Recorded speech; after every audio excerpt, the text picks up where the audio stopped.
Okay, so it says I am live. Let's make sure that I am. I can see the chat. How's everyone doing? Welcome. Okay, go ahead and leave a comment saying that you can hear me if you can hear me. It's been 2 weeks since I did a live, so it's good to be back. Last week I just did the premiere and I was at home during the time that it aired, and I just kind of missed being here, doing it live. So I kind of like the lives. But hey, Celine. Yep. Okay, good. I'm seeing the chat going. So, okay, name anything. Thanks. I'm surprised because it's so humid out. Name anything you guys want talked about, discuss, any topics. I'm always asking for topics in the Gently Love Sisters group, and I get a lot of good ones. I don't know. I need my memory refreshed very often. So, would you like to see more on the subject of running the home, more on the subject of raising children, more on the subject of, oh, I don't know. I'm going to do a time management one with Mrs. Raquel Louis Mendez. She's married to Luis. Sometime, I don't know when, but I know we were going to do it like a month or two ago, and then our little boy ended up getting sick, so we weren't able to. But I know I'll probably put that on this channel or direct you guys to it once that comes out. But yeah, any topic suggestions, go ahead and leave them in the chat or in the comments down below. Go ahead, make sure you like and share this and all that good stuff. Subscribe if you're not. We just hit 2,450 subscribers, I believe. We are really close to 2,500. So 2,500 is kind of the next milestone, and then obviously 3,000. Yeah, 24. We're at 2,452 subscribers. So good job. We're getting a new influx of people in, which is, it's nice. So, all right. So I wanted to talk tonight about raising caring children in a me society. I mean, let's face it, we all live, we live in a generation like no other. I'm only 40, so obviously I can only, talk about the generations that I have seen, but in my opinion, it's the most self-obsessed generation we've ever seen. It reminds me of the verse about last days, about people being lovers of themselves, because that's all we see. We have phones that are basically computers. Everyone has access to them in the hands of pretty much every American from the time that they can read on up. And while this isn't, a rip against social media per se, I will talk about social media in a little bit. I do believe that social media has played into a lot of the, me mentality. I personally happen to like social media because I feel like it exposes what's in the heart. It tends to come out. What's in your heart, that's what you're going to post about. That's what you're going to talk about. That's what you're going to follow. That's what you're going to like. That's what you're going to comment about it. How do you feel about other people? That's going to come out on social media. You can only fake it. And, obviously social media is fake to some extent because, people usually only put what they want others to know about on social media, but you can only fake it for so long. Eventually your true colors will come through. Filters on social media help people obsessed with vanity become even more vain. Selfies, posts, hearts, like, comments, all of this tends to fuel the whole me complex.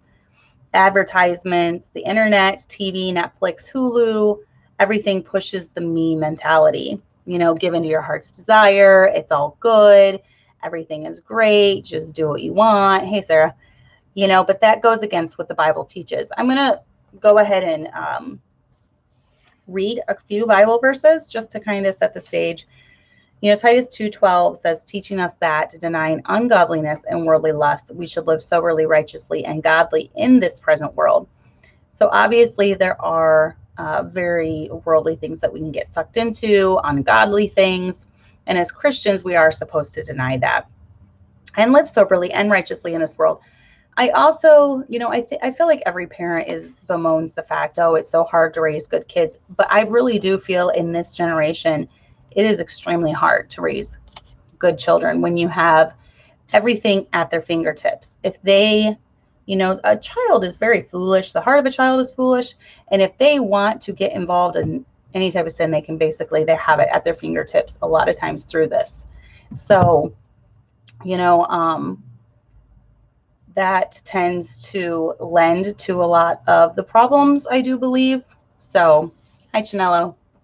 And then Jeremiah 17:9-10 says, the heart is deceitful above all things and desperately wicked. Who can know it? I, the Lord, search the heart. I try the reins, even to give every man according to his ways and according to the fruit of his doings. And then Titus 2:4-5 is kind of directed to us as women.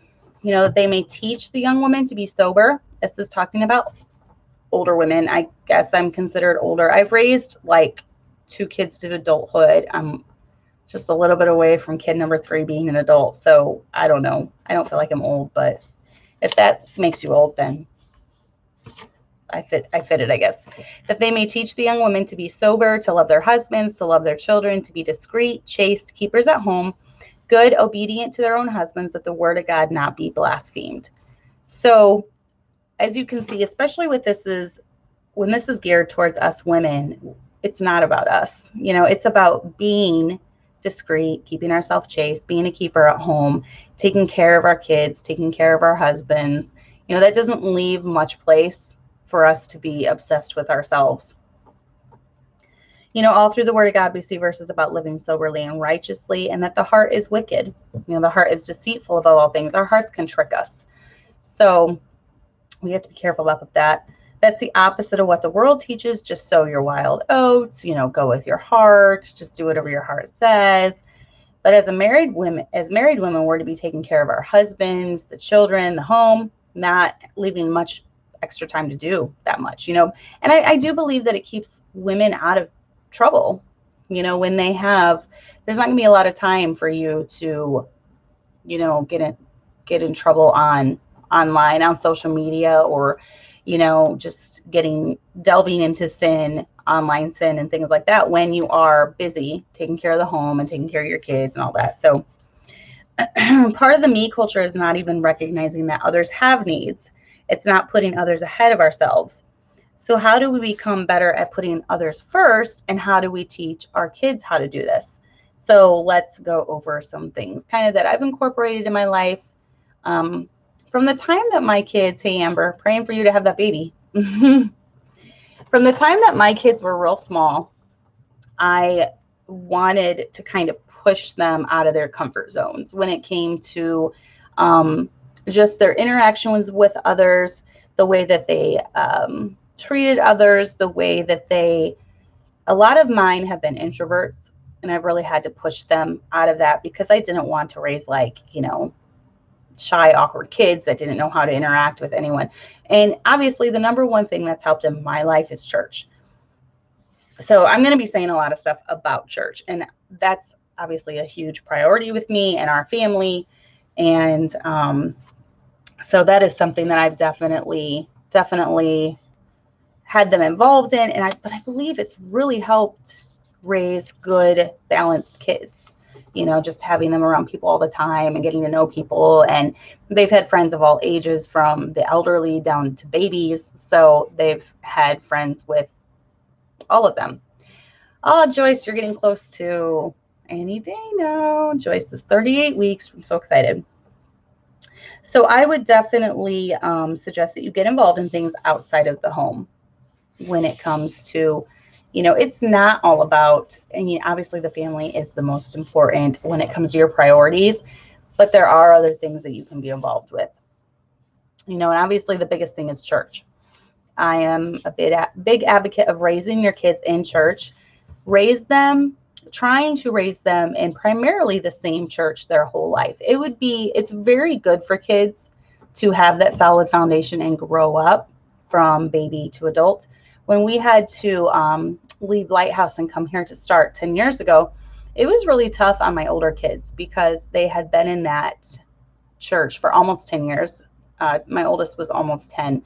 And so it was tough on him to have to basically start over because all his friends were there. He had known them since birth, played with them, went to school with them. So it was really tough on my older kids. Now it's okay, but I like it that for a lot of my kids, they pretty much, this is all they've known. And they're going to grow up here and they have a very solid foundation. But teach them that church is here for them to glorify God, not for what the church can give them. It shouldn't be, what can I get out of the church? What can the pastor do for me? What can the church do for me? I remember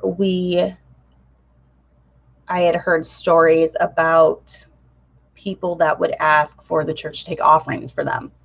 And I don't know, that kind of rubbed me the wrong way, because we shouldn't be coming to the church, seeking money, seeking things like that. We should be coming wanting to give, not get. So that always kind of irritated me the wrong way. Teach them to get involved, and that church is priority. So for us, it's not even a question, are we going to church? Are we not going to church? In fact, sometimes my kids will get sick or something, and I'm like, you're staying home, and it's tears and wailing. I don't want to stay home. I want to go to church. And I kind of feel the same way when I have to stay home. I don't like it. I don't like it knowing that everyone's there without me. But make it a priority. So in our home, church pretty much is the second home, and our lives revolve around church. So, it's not a big deal for us. But as laymen, if you're not even, your husband's not a pastor or something, you could still do that with your family. Have fun. Don't make it a terrible place for them.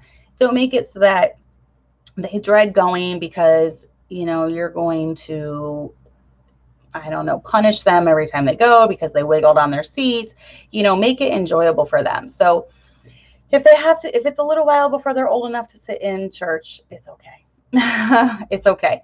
I would rather that they grow to love church and they just don't freak out every time you pull up, because this is the place where, it's just, there's no fun and there's no laughter and I'm forced to sit for hours upon hours. Let them be kids. If they're 3 or 4 before they're sitting in big church, it's going to be okay. They have their whole lives ahead of them. So what I mean about sitting in big churches, here we have this back room where moms can watch the TV at the same time. And, big church is actually getting to sit through a whole service with them. So once you get to that point, it's good, but don't make it to where you just make them dread coming to church. Make them love church, make them look forward to it. So, the one nice thing about church is that kids learn to put up with people. They learn to put up with peers that aren't exactly like them.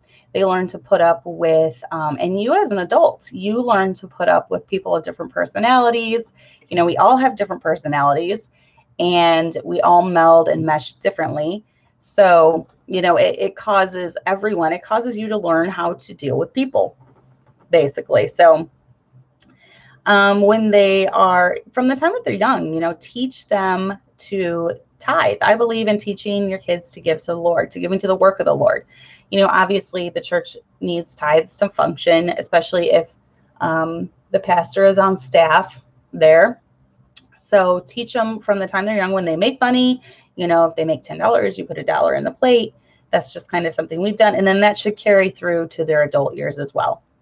I hear the argument a lot. Tithing is in the New Testament, but the principles for it are laid throughout the Bible.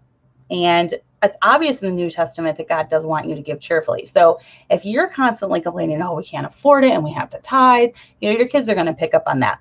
For me personally, it's just something that we have always done from the day that we got married. And I can say that I believe God has blessed us financially. I don't know how we've made our money stretch like it has. My husband's never made a lot of money. And he was full-time at Lighthouse for a while. And then we moved here. He worked at a Walmart job and now he's full-time here, but he's not in it for the money. That's for sure. And so he's never made a lot of money. And we've had a lot of kids. So I really believe God has blessed us and has stretched our money when It shouldn't have been possible. So teach them to use their talents for the Lord. You know, all of this stuff that I'm talking about is all stuff that they have to do. They have to give of themselves. You know, that is going to promote a caring attitude. And it's going to show them that, you know, church isn't all about them. Church is about giving, and church is about, you know, investing in it. And, you know, they're doing it for the Lord. They're playing their instruments to glorify the Lord. They're singing to glorify God. They're, you know, sitting here learning about the Bible in order to be better people and better Christians. And this is all, you know, it's not centered around them at all. So nursing home is a great opportunity. If your church has one, I would say definitely get your family involved. Obviously, COVID messed that up completely the last year and a half. I do not believe the nursing homes here are even still open. They shut it. We would go once a month and do a nursing home service. And it really showed my kids that, you know, going, and we basically sang for a really long time.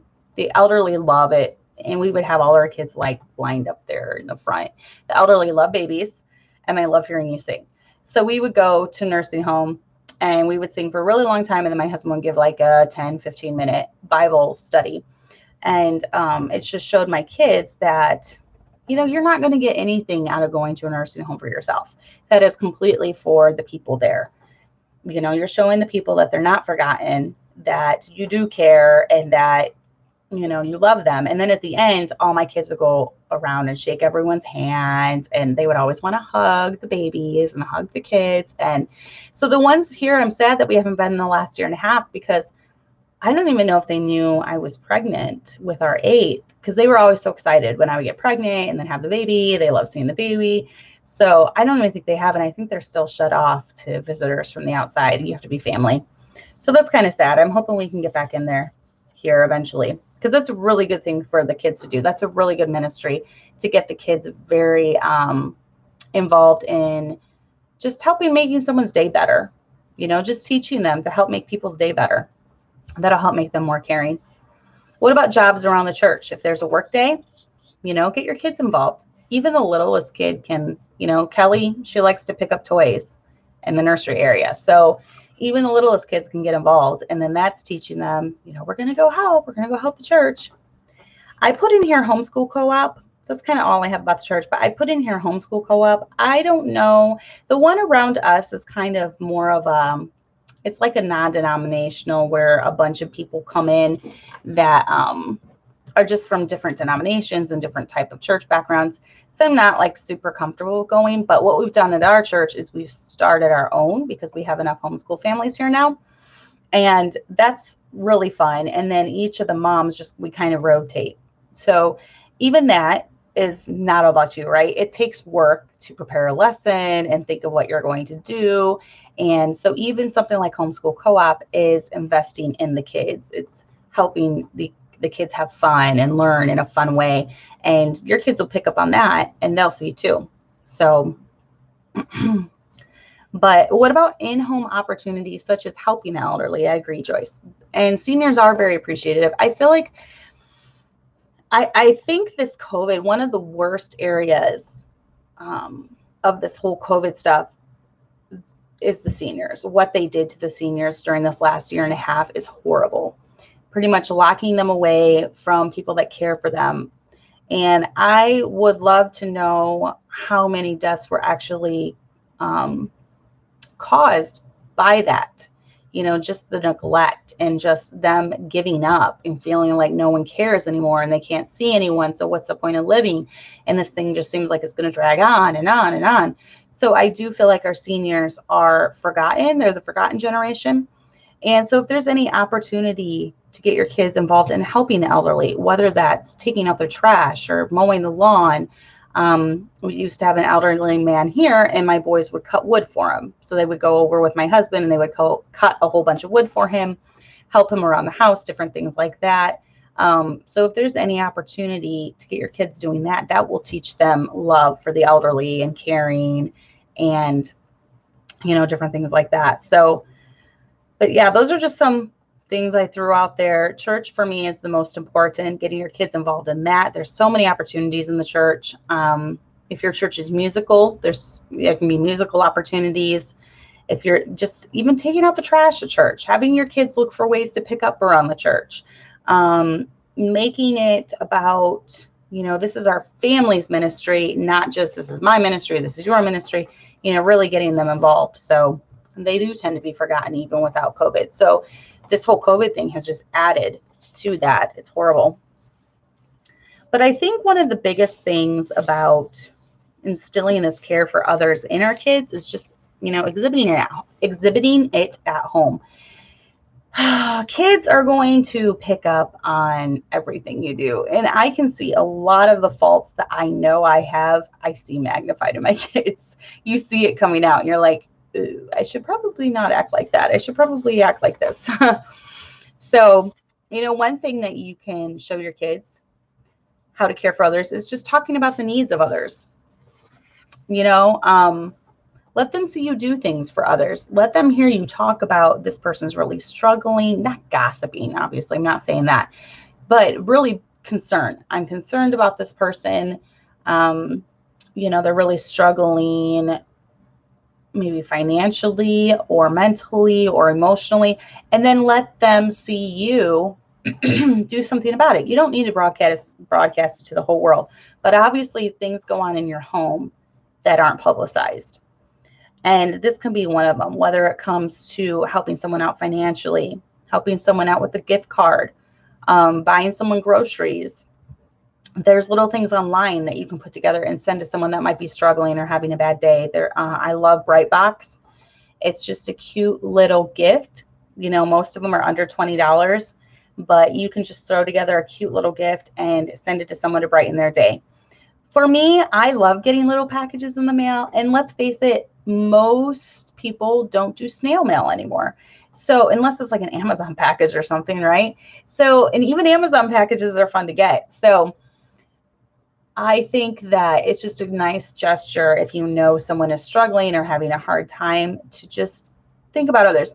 I personally try to do something weekly for someone that is struggling, whether that is sending them a note, whether that is sending them a Brightbox, whether that is texting, whether that is calling, whether that is sending an electronic gift card. I pretty much primarily teach piano as a side income to have a little bit extra that I can help or bless other people. And that, we'll just cover anything extra that might come up, such as, shoes for the kids or something that's not in our regular budget. So that's primarily why I do that, because I like having means to help brighten someone's day. I like doing that. So that's something that you can do to really show your kids that it's good to think of others. And, what are you talking about at home? Are you complaining? Are you complaining about your clothes, your house, your food, your dad doesn't make enough, which is horrible to do. Please don't ever do that. You teach contentment by what you talk about. You teach contentment by how grateful you are for the things that God has provided you. Make the best of what you have. Teach your daughters to be happy with what they have. If you're constantly, I don't have anything to wear, I can't afford to get new clothes, and you're just constantly complaining about what you can't afford to get, that's really going to sear itself in your kids' brains. So be careful about complaining around the house and try to instead teach contentment just through being content, being happy, making do, rearrange to make your house look bigger if you have a small house, paint a room to make it look brighter. Buy a new decoration from a thrift store. There's always some cheap place that you can go to get something nice for your home. Just try not to complain about your house. Try to talk up your husband and how well he provides for you, and teach contentment when it comes to who you're married to. Show the kids that you love their dad. Show the kids that you care about him. And that's what I would put him first. Put your husband first. Serve him his food. One thing that it's just, I don't know when this started, and I don't know why this started. Maybe it's because we started having a lot of kids early, and I needed to make sure my husband got his food, got enough food to eat. But it's just tradition now. If Abby's cooking or if I'm cooking, we make my husband's plate for him and we give it to him first. So I think it's probably just because you should see my kids when they come in, it's just like grasshoppers and they just like eat everything in sight. So that's probably why I started doing it. But I make him a big old plate, or Abby makes him a big old plate of food and get him a drink, etc. And, show your kids that you are putting them ahead. And then usually, if I'm doing the cooking, then I'll go through, dish up all the kids' plates, and then I'll get my plate and sit down and eat, and then feed the baby at the same time too. But it just kind of shows the kids that you're putting their needs above your own, your husband's needs above your own. Help people out physically. So jobs around the house, meals. So these are some things that we've kind of done in our life with our kids. Our kids always get roped into helping us out with stuff for church people and things like that. But when it came to moving, my husband and my boys would help move. Meals after someone has a baby, meals if someone is sick, maybe jobs around the house that they're having a hard time with, whether that's mowing, picking people up, all these things that you're doing, helping others out without complaining, is going to make an impact on your kids, and they're going to develop that same mentality when it comes to helping people out. So yeah, I don't know, Sarah, maybe my mom never even did this with my dad. So I don't even know why I started doing it, but it's a tradition now. It's stuck. So I kind of think that maybe my girls will carry it on too when they get married. So I like brightening up other people's days by giving virtual flower gardens whenever I'm on the live stream with other Christian YouTubers and anywhere else on social media. I like flowers, virtual flowers too. So, okay. Oh, there we go. That's pretty. I think it is a big family thing, Sarah, because if you don't, the food is gone, and almost every bit of food gets eaten in my house. It doesn't matter how much you make. So that's why I've always made him his, so I know he's fed, and then everyone else can have at it. But what about when it comes to raising your kids? How can you raise your kid to be a caring individual? Well, one of my pet peeves is bullying. I don't like bullies. From the time I was younger, I've always been the one to stick up for the one being bullied. I don't like it. And I've always kind of ran to their defense. I remember being on the playground a couple times when it happened and I could see a kid getting picked on, and I would always intervene. I was at camp one time. I was such a tomboy when I was growing up. And there was a boy, and he was quite a bit taller than me. I should not have done this, by the way. I was only like 9 or 10 or something. And he was quite a bit taller than me, and he was making fun of one of my friends. And so I went, and this memory like just hit me. I went and I grabbed him by the hand, and I started like twirling around in a circle, like while I was holding his wrist, and I like was twirling around in a circle, and then I let go, and he fell. I got super mad. So in order to stop him, that's kind of what I did. And it was really weird. But I remember I was really embarrassed by it because I realized I probably shouldn't have done that. So I like ran back to my cabin that I was staying at, and my counselor like came in and talked to me. It's like, okay, you need to keep your hands off the other campers. He's fine. He didn't get hurt. But, and I was super embarrassed because I always wanted to please my counselors too. So yeah, but that's kind of how I feel about justice. And I don't like seeing people get picked on. So from the time I was young, I didn't like that. So I stopped that boy, and he was very, like, the rest of the week, I never saw him picking on another kid, especially when I was around. I think I kind of scared him. And when I was younger, I was really little. I was very scrawny and, because I was always active, like riding my bike and stuff around. So that's crazy. I don't know why I just thought about that, but bullying is one of my pet peeves. So I don't like it if I come down hard on my kids. If I ever hear them call names, I talk to them quite often about it. In fact, just today I was watching the Super Nanny show with my kids before I came, and it was abhorrent what was going on in this home. It was awful. These kids were just like calling each other names and saying horrible things about each other. And they were like pushing each other down hills and stomping on each other's heads and kicking and punching. And just the bullying was terrible. And I was telling my girls, I'm like, I like you to watch this because I want you to see how I never want you to act. And I told them, I'm like, if I ever hear about you calling names, especially picking on people for things that they cannot prevent, some way that God made them, whether that's making, someone with autism, whether that's someone with Down syndrome, whether that's someone with a big nose or big ears or big eyes, goofy eyes, or crooked teeth, something that they have no control over. It really bothers me when people pick on that person. So bullying, I think, is the number one thing to eliminate from your home if you want to raise caring children. Don't like bullying. Teach them to be kind with words. Teach them to use their words, because words are powerful. And I don't care what people say, words do hurt. Words do hurt other people, and people will use them as weapons a lot. I mean, when you're a Christian and you're not supposed to be, involved in carnal things or whatever, and you don't have a weapon or a gun or anything that you're supposed to be using, I've noticed a lot of Christians will use the spoken word to try to tear someone else down. And it's not right, I don't think. The Bible does talk about, our speech being seasoned at all times. So I do think that we are supposed to be different. And once again, I always go back to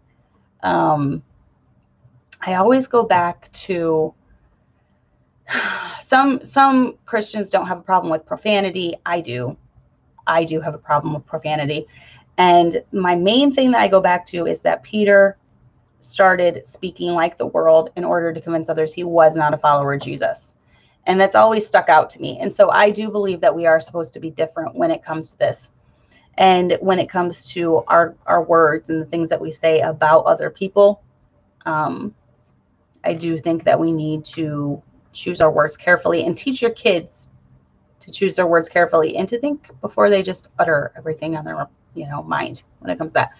Teach them self-control. And you're like, well, how does this fit into caring for other people? Because if you don't have self-control in the areas of your life, you're not going to have it when it comes to interacting with other people either. So, self-control with eating, whether that's, sugar or junk food, cutting that out of their life. They don't need to be eating this much sugar, junk food. And, you're like, why does that have to do with caring for other people? But I do believe that if you can't control your eating, that's going to, impact other areas of your life. It's just self-control is across the board, right? And it involves every area of your life. So, self-control with money. And this could be an area where someone needs to learn self-control in this so that they are able to help people out as they get older. They are able to give to the work of the Lord. They are not just living paycheck to paycheck to paycheck.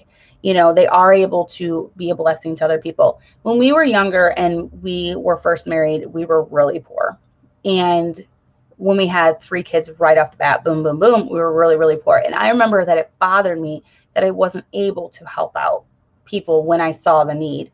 So I remember that I just kind of always kept it in mind. Whenever I have the means, I'm going to be a blessing to other people. And so now that I do make a little bit of extra, I tend to try to use that, like I said, to help other people or to, help with needs around the house when they arise. And it's not much. It's like a $10 gift card here and there. You don't have to spend much to be a blessing to other people. So, but this also, the self-control thing, it also works into self-control with their tongue, teaching them that they should not just say whatever comes to mind. They should not cut other people down. They should not, just say whatever they want, that other people have feelings and have emotions, and that the tongue is a very, very powerful weapon that can be used. So that's where the self-control comes in with that. And then even self-control with schoolwork, yeah, Sarah, I get you. It's going to be that way with little kids. So as they get older, things will get better. And yeah. And I think you do a good job of just the little things that you do too. And, it's obvious that you are thinking about other people with the stuff that you do. So it'll get better. When I was a young mama, I didn't have the means to either. So I would try to do it in other ways, such as, you need a break, I'll watch your kids for an hour, you know, different things like that, helping her. You want me to come over and brighten your day? So I'd go to my friend's house a lot. We'd go and chat. And, you know, as I'm older, I'm kind of not so much doing that as I am with the other stuff. So it's just, there's different ways that you can find to care for other people. But social media, I do think has definitely lent into this me mentality. You know, when it comes to, I believe, just making people think about themselves all the time. You know, how many likes can I get? How many shares can I get? You know, how much attention can I get from this? Oh, I didn't get enough attention last time. Let's do something even more mean against someone and maybe I'll get even more attention. It's like a weird addiction, you know, to get those likes and to get the high that comes from seeing people share your posts and comment on your posts and different things like that. So I would definitely be careful with what you allow your kids to have.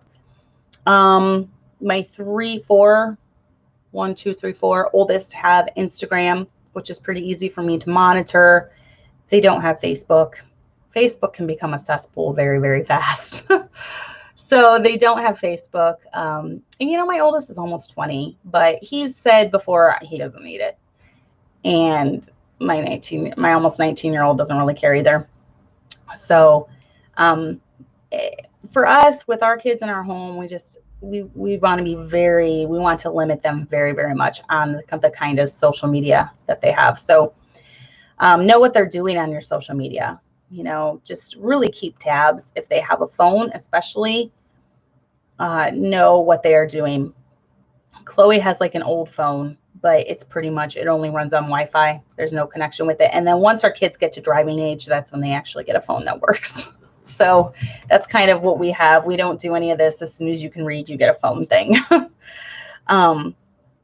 You know, remember that they're going to see how you, especially if they have social media, the same social media as you, they're going to see how you interact with people on social media, and they're going to take a lot of their cues from you. If you're on social media just constantly condemning, tearing people down, ripping people apart, you know, blasting people, they're going to see that and they're going to think, oh, okay, mom's doing it. This is totally fine. So be careful about that, because your kids are going to see it all. You know, I have it in the back of my mind that someday my kids might watch all these videos again. Who knows? You know, someday my kids, and I know my kids get on my Facebook all the time. They're constantly scrolling through my Facebook. So I know they're seeing the comments I leave.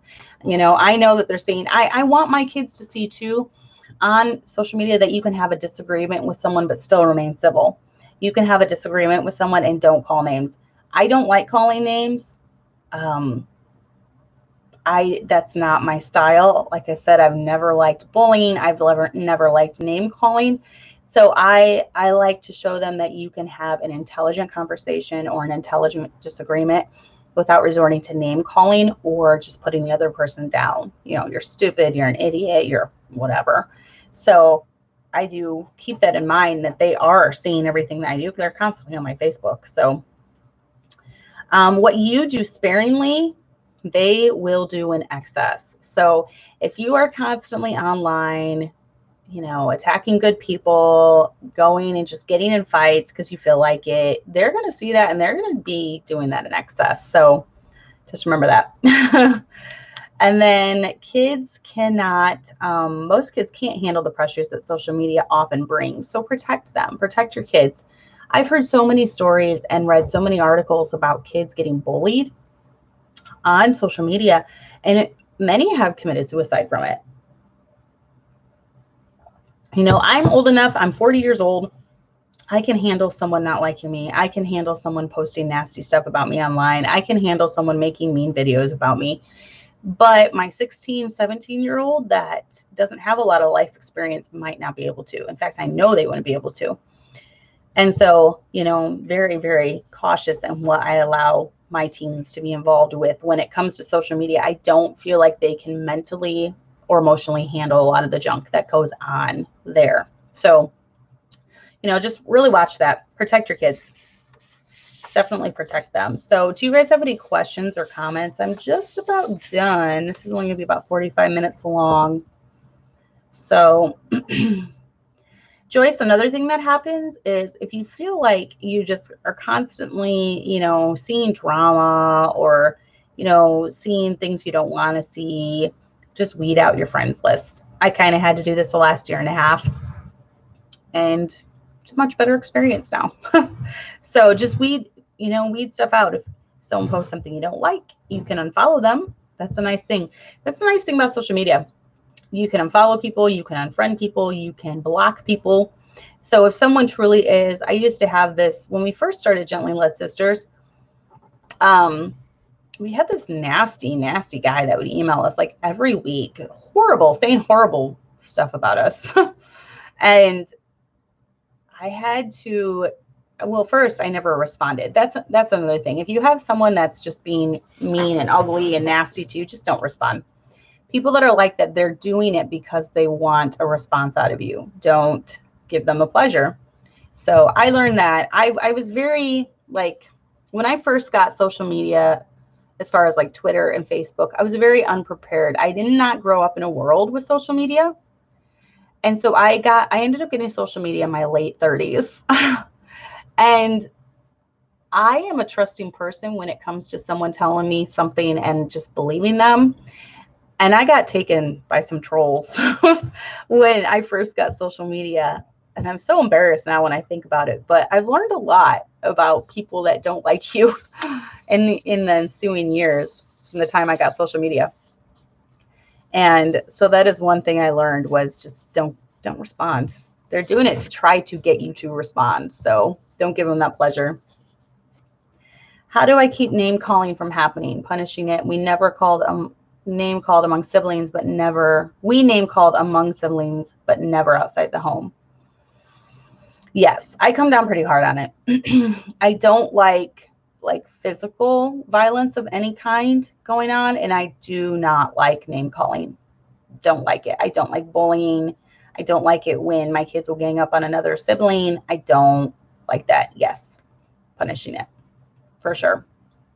My kids will tell you that's one of my biggest pet peeves. So yeah, you grew up in a different world than me. I never even got my first smartphone, I think, until we had moved here. And even then I was like, oh, I don't need a smartphone. I just like texting. So, and I remember I used to get like, I don't know, 30 texts a month or something. It was some crazy number, 100. It was 100 texts a month. And I would always go over. And that's when you had to pay like 10 cents per text that you would go over. And so I was so excited. This is back when my friend Kelly Monkowski and I became really close. We started out emailing because we both had like 100 texts. And so we would like use them all with each other. So we were emailing, and then we were both so thrilled when we got unlimited texting. And so that we were just texting each other all day, every day. So I am from a different world. So when you first get into social media, there is a lot that can happen that you don't really think about, that you don't really know about when it comes to being taken advantage of, your trust being taken advantage of. And mine definitely has been in the last few years. So I'm a lot more cautious and standoffish now, unless I know the person in real life. If I know the person in real life, I'm fine. But if it's someone that I don't know and they like message me wanting my answer on less controversial question, like, do you believe in spanking? What do you do in this situation? If you think your husband's a reprobate, do you leave him? It's like, I feel like they're trying to trick me into saying something. So then they'll have the screenshots. Maybe my trust is jaded, but this is all stuff that you got to take in context. You got to remember this with your kids too, because there are predators out there who pretend to be a 14-year-old girl to befriend your 14-year-old girl.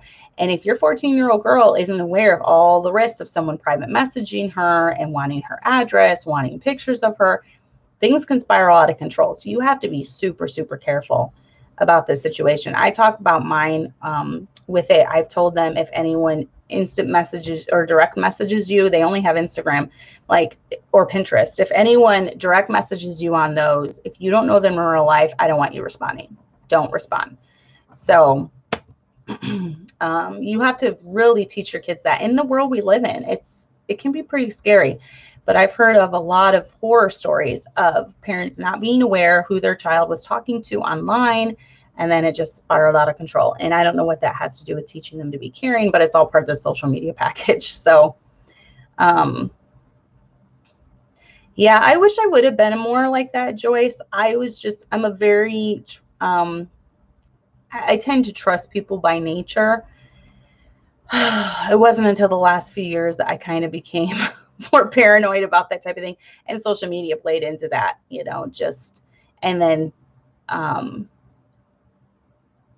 just the whole screenshot world and different things like that. It can completely become out of control. So, yeah. But the biggest way you can raise caring kids is to ensure that you are caring.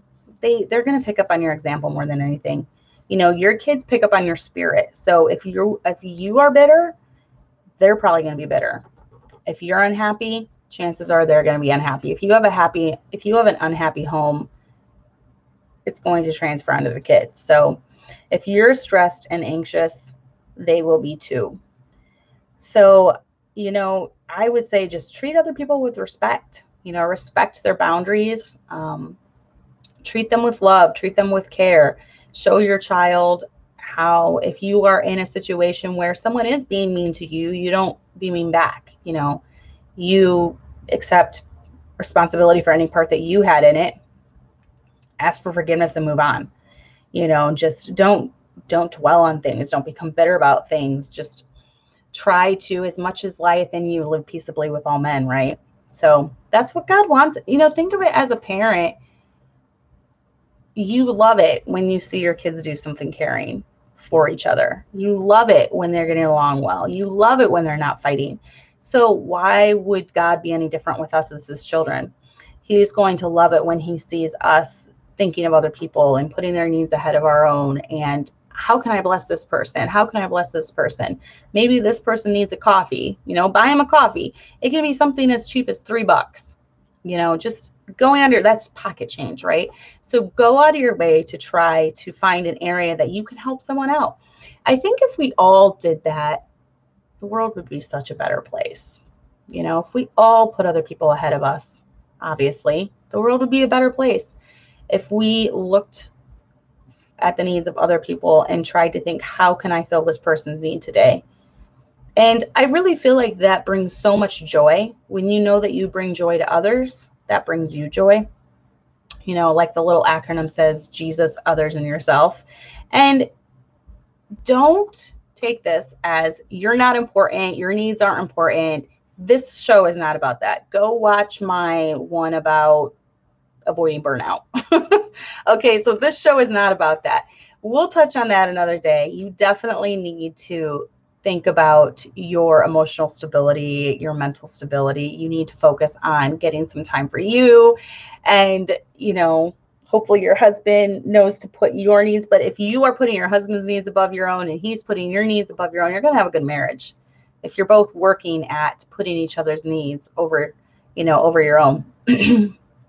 Whether that's in the physical relationship, whether that's in, your spiritual relationship together, as far as working towards the same goal, going to church together, different things like that. So, you putting your husband, you putting your husband first and him putting you first and you putting your kids first, they're going to see that. So yes, I agree. Natasha, I don't know how to say your name, Natasha. It does have blessings. It does help to spread God's word. It can help to encourage others from afar. I love it that I have some listeners in the UK and Canada and different places like that. That's pretty cool. But we do have to be on the lookout for potential catfish, people who are pretending to be a person of the opposite gender, man pretending to be a woman and vice versa, and predators online. Exactly. And it's easy to be fooled.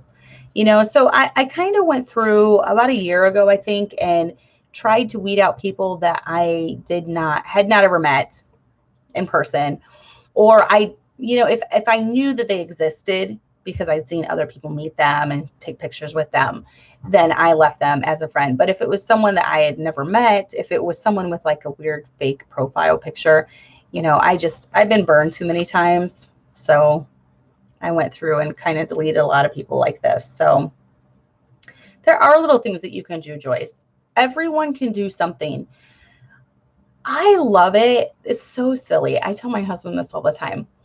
He, from time to time, he'll just pop in the gas station and buy me my favorite soda, which is Wild Cherry Pepsi, in case anyone wants to know. That's it. Wild Cherry Pepsi. I know, horrible, but I like it on occasion. So he'll like stop in and buy Wild Cherry Pepsi in a bag of my combos that I like. And I think that is so sweet. And it probably literally costs $5. So there's always something that you can do. I think people just want to be seen. People want to be thought of. And so even if you do something small, at least for me, this is how I feel. I'm not like this diamond and roses type girl. You don't have to like wine and dine me and take me to expensive places. I'm happy when he just buys me a cherry Pepsi and a bag of combos. So I'm not the wine and dine type of girl, but there's always something little you can buy for someone. Figure out their favorite candy and buy them their favorite candy. I think people just want to be appreciated, and people just want to be seen, and people just want to know that someone notices them. So anyone can do something for someone, whether that's a favorite coffee, a favorite drink.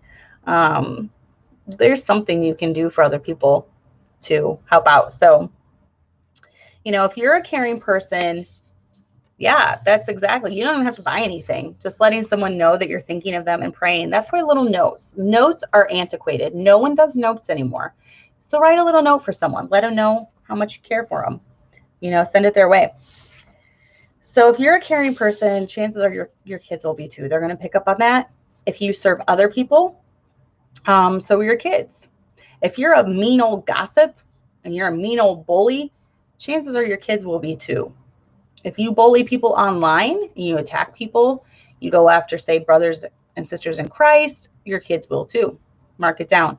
I've noticed people changing groups quite often. They'll be in this group and then they'll be in that group and then they'll be flipping flopping. The thing that never changes is the bully part. If they're a bully in one group, they're going to be a bully in another group. So just remember your kids are watching you. If it's not enough that God's watching you, remember that your kids are watching you. That will make you think about stuff that you do. So Amber said, my husband will sometimes bring me home different kinds of chocolate bars. Ah, that's nice. That's funny, Sarah. She said, thank you back in the time when I was super pregnant and Aaron brought me a whole birthday cake. That's funny. Yeah. And then molding your kids and having them act a certain way is easy when they're little. Okay. They're going to pick up a lot when they're little, but when they start becoming teens, it's on them. They have to choose to be good people. They have to choose to be good Christians. They have to choose not to bully people. They have to choose to keep themselves pure. They have to choose to read the Bible and serve God. So they will often act. I've noticed, I tend to think that, when you have little kids, it's super easy. They have to listen to you. They have to obey you. You can have very well-behaved kids when they're little. That's not really showing the fruit of your child training. I truly believe the fruit is shown as they become teenagers. Then stuff starts coming out. Maybe you slacked off in an area. That will come out when they're teenagers. You slacked off here, but you did good in this area. That'll come out when they're teenagers. So I truly believe teenagers kind of show your fruit of how your child training has been, for sure. So from the time my husband could walk, my father-in-law brought him everywhere with him. He involved him in all the ministries of the church. He loved the people in the church. And because of this, it really instilled a love in all those things in my husband. He's shown our kids the same from the time that they could not even walk, crawl. We've had them in church. We've had them involved in the things of church, and they love our church. So in fact, we were just getting ready to come to church yesterday, and Kelly was all dressed and ready to go. And she's like, okay, let's go home. Even though we were in our home, she's like, let's go home. She was calling church home. So we just all laughed and thought that was super cute. But that's good that, your kids love church. And my kids, I have to basically drag them out when it's time to go home. I have to drag them out of church because they're having so much fun with their friends and, doing things like that. So the biggest piece of advice I can give is you be who you want your kids to be. And Sarah, I completely agree. I don't know, I hear people complain about teenagers a lot. And I think teenagers get a bad rap because I like my teenagers. They do get a little sassy around 13 to 16. But then I feel like once they hit 16, it kind of levels off. And I've enjoyed my teenagers. So I don't know. I feel like they're like adults now, and you can interact with them and talk to them. And I mean, you can talk to your little kids too, but talk adult conversation with them. So yeah, I enjoy the teenagers. Obviously, it has its own set of challenges, but every phase of life in a child's life has challenges. When they become teenagers, you do have to invest a little more of, not so much do it because I told you to, but this is why you should do it, because God wants us to do it this way. The Bible says to do it this way. Your life is going to be better if you do it this way. You have to put a lot more explanation into it. I've got an almost 20-year-old still living in my home. So at any time, he could pretty much decide to do what he wants. So he has to choose to come to church and do right and, be a good person. So, but yeah, the biggest piece of advice is be who your kids want to be. If you don't want your kids to grow up obsessed with themselves, never caring for the needs of others, then you don't be that way. Put the phone up. Don't be on Facebook posting selfies 24/7 a day. I don't even really know how to use the filters, which is funny. But I don't use filters normally unless they have an automatic filter on there I don't know about.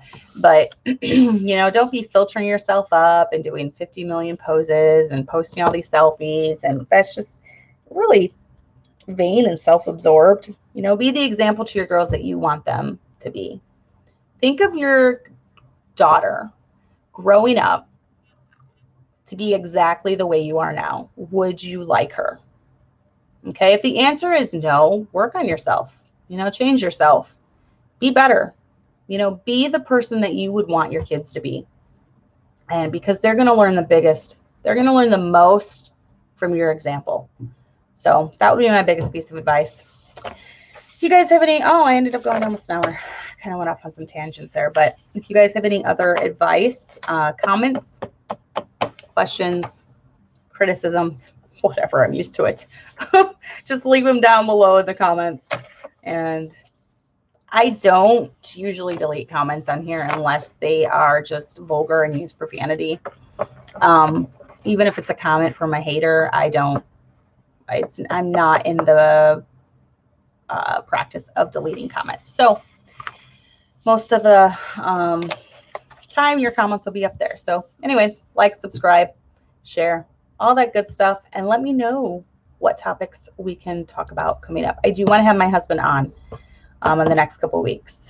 I think we're going to do a subject along the lines of why IFB? Why are we IFB? Why when the IFB has, scandals in it, when they're falling out of popularity with pretty much every group, why have we stuck to being IFB? Why are we Baptist? Why are we continuing this life? So that's what I want to touch on in the next couple weeks. So I hope you ladies have a great week and enjoy fall coming up. My favorite time of year, pumpkin spice. For all you pumpkin spice haters, I don't want to hear it. Joyce, Amber, Ashley, when you are listening, you didn't show up tonight, but I know you'll be listening. All of you guys are getting so close to having your babies. So I am excited to know when you guys finally have them. I am anxiously waiting. So I will be praying for you guys. If you have any prayer requests, leave them down below or leave them in the Gently Sisters group or email me them. I have people email me all the time too. I will definitely pray for them. So lots of stuff going on in the world, lots of heartache, and all of our sisters in Christ need all the prayers that they can get. So we will see you guys next week. All right.